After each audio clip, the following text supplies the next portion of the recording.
అందరికీ నమస్కారం. తన్వి చెప్పే కథలకు స్వాగతం. ఈరోజే మొదటిసారిగా మన ఛానల్ చూస్తున్నట్లయితే ప్లీజ్ లైక్ చేయండి, షేర్ చేయండి, సబ్స్క్రైబ్ చేసి మమ్మల్ని సపోర్ట్ చేయండి. మన హిందూ ధర్మంలో దీపారాధన చాలా శక్తివంతమైనది. దీపం వెలిగించిన మరుక్షణమే ఆ ప్రాంతమంతా చాలా పవిత్రంగా మారిపోతుంది. ముక్కోటి దేవతలు అందరూ దీపం వెలుగులోనే నివసిస్తారు.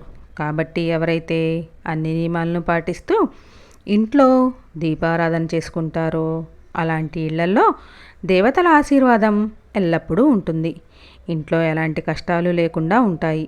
అయితే మనలో చాలామందికి ఎన్ని పూజ చేసినా ప్రయోజనం లేదని బాధపడుతూ ఉంటారు. దీనికి కారణం ఏమిటంటే మనం సరైన పద్ధతిలో ఇంట్లో దీపారాధన చేయట్లేదని అర్థం. కాబట్టి మీరు ఇంట్లో పూజ చేసుకునేటప్పుడు కొన్ని విషయాలు తెలుసుకొని దీపారాధన చేస్తే మాత్రం మీరు చేసే పూజకు 1000 రెట్లు ఎక్కువగా పుణ్య ఫలితం లభిస్తుంది. ఇంట్లో పూజ చేయాలంటే ఖచ్చితంగా ఇల్లంతా శుభ్రం చేసుకొని పసుపు నీళ్లు చల్లుకోవాలి. ముగ్గులో లక్ష్మీదేవి నివసిస్తుంది. కాబట్టి పూజ చేసేటప్పుడు మీ పూజ గది ముందు ముగ్గు వేసి పూజను ప్రారంభించాలి. అప్పుడే మీరు చేసే పూజలకు పుణ్య ఫలితం లభిస్తుంది. వారంలో ఒకసారి పూజ గదిని శుభ్రం చేసుకొని దేవుని పటాలని శుభ్రం చేసుకోవాలి. అయితే శనివారం రోజున మాత్రమే దేవుని పటాలను శుభ్రంగా తుడిచి కుంకుమ బొట్లు పెట్టుకోవాలి. శనివారం కుదరని వాళ్ళు గురువారం రోజున పూజ గదిని శుభ్రం చేసుకోవాలి. శనివారం రోజున పూజ గదిని శుభ్రం చేసుకుంటే ఇంట్లో డబ్బు సమస్యలు లేకుండా ఉంటాయి. ఏ రోజుల్లోనూ పూజ గదిని శుభ్రపరచకూడదు. దేవుని పటాలను తుడిచేటప్పుడు పసుపు నీళ్లతోనే తుడుచుకోవాలి. దేవుని పటాలను తుడిచిన తర్వాత వెంటనే కుంకుమ బొట్లు పెట్టకూడదు. దేవుని పటాలను తడి లేకుండా శుభ్రంగా ఆరిపోయిన తర్వాతే పసుపు రాసి కుంకుమ బొట్లు పెట్టుకోవాలి. అయితే మీ పూజ గదిలో ఉన్న శివపార్వతుల చిత్రపటానికి మాత్రం కుంకుమ బొట్లు పెట్టకూడదు. కేవలం గంధం బొట్లు మాత్రమే పెట్టాలి. పూజ గదిలో ఉన్న దేవుని పటాలకు గోడలకు తగిలించకూడదు. అలాగే మీ పూజ గదిలో ఎట్టి పరిస్థితుల్లోనూ బూజు ఉండకుండా చూసుకోండి. అలాగే మీ ఇంట్లో పూజ ప్రారంభించే ముందుగా ఒక రాగి చెంబు నిండా నీళ్లు పోసి మీ పూజ గదిలో పెట్టుకోవాలి. ఎందుకంటే రాగి కలశంలో త్రిమూర్తులు నివసిస్తారు. కాబట్టి మీ పూజ గదిలో ఒక రాగి చెంబును పెట్టుకుంటే మీ ఇంటికి మంచి జరుగుతుంది. ఇంట్లో ఎలాంటి కష్టాలు ఉండవు. ఎక్కువ దేవుని పటాలను పూజ గదిలో ఉంచుకోకూడదు. మీ పూజ గదిలో ఎక్కువ దేవుని పటాలు ఉంటే మీరు చేసే పూజకు సంపూర్ణ పుణ్య ఫలితం దక్కదు.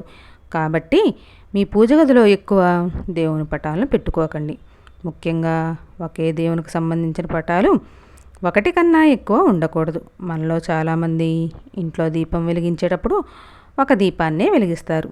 అలాంటి వారు ఖచ్చితంగా 3 ఒత్తులతో కానీ 5 ఒత్తులతో కానీ దీపారాధన చేయాలి. 3 ఒత్తులతో దీపం వెలిగిస్తే మీ ఇంటిపై దేవతల ఆశీర్వాదం ఉంటుంది. అదే 5 ఒత్తులతో దీపారాధన చేస్తే ఇంట్లో డబ్బు కష్టాలు ఉండవు. ఇంటికి విపరీతంగా డబ్బు వస్తుంది. ఇంట్లో దీపారాధన చేసేటప్పుడు తూర్పు ముఖంగా దీపం వెలిగిస్తే మీ కుటుంబానికి ఆయుష్ పెరుగుతుంది. పడమటి ముఖంగా దీపం వెలిగిస్తే డబ్బు సమస్యలు ఉండవు. ఉత్తరముఖంగా దీపం వెలిగిస్తే మీ ఇంటికి అష్టైశ్వర్యాలు లభిస్తాయి. ఇక నైవేద్యం విషయానికి వస్తే దేవుని పూజలో ఒక చిన్న బెల్లం మొక్కను పెట్టినా సరే దేవతలు సంతోషిస్తారు. పంచదారను నైవేద్యంగా సమర్పిస్తే మీ పిల్లలకు ఎలాంటి కీడు జరగకుండా మీకు ఎల్లప్పుడూ ఆరోగ్యంగా ఉంటారు. అదే పెటక బెల్లంని నైవేద్యంగా సమర్పిస్తే మీ ఇంటికి లక్ష్మీ కటాక్షం లభిస్తుంది. అలాగే ప్రతి మంగళవారం రోజున మీ పూజ గదిలో ఉన్న ఆంజనేయ స్వామి పటం ముందు 11 తమలపాకులు పెట్టి పూజ చేస్తే మీ మనసులో ఉన్న ఎలాంటి కోరికలైనా సరే వెంటనే నెరవేరుతాయి. శుక్రవారం అంటేనే లక్ష్మీదేవికి అంకితం. కాబట్టి ప్రతి శుక్రవారం సాయంత్రం సమయంలో ఆడవాళ్ళు స్నానం చేసి మీ ఇంటి గడప ముందు 2 వైపులా 2 దీపాలు వెలిగిస్తే మీ ఇంట్లోకి ఖచ్చితంగా లక్ష్మీదేవి అడుగుపెడుతుంది. ప్రతి శుక్రవారం రోజున ఇంటి ముందు అష్టదళ ముగ్గును వేసుకుంటే 100% మీ ఇంటిపై లక్ష్మీదేవి అనుగ్రహం ఉంటుంది.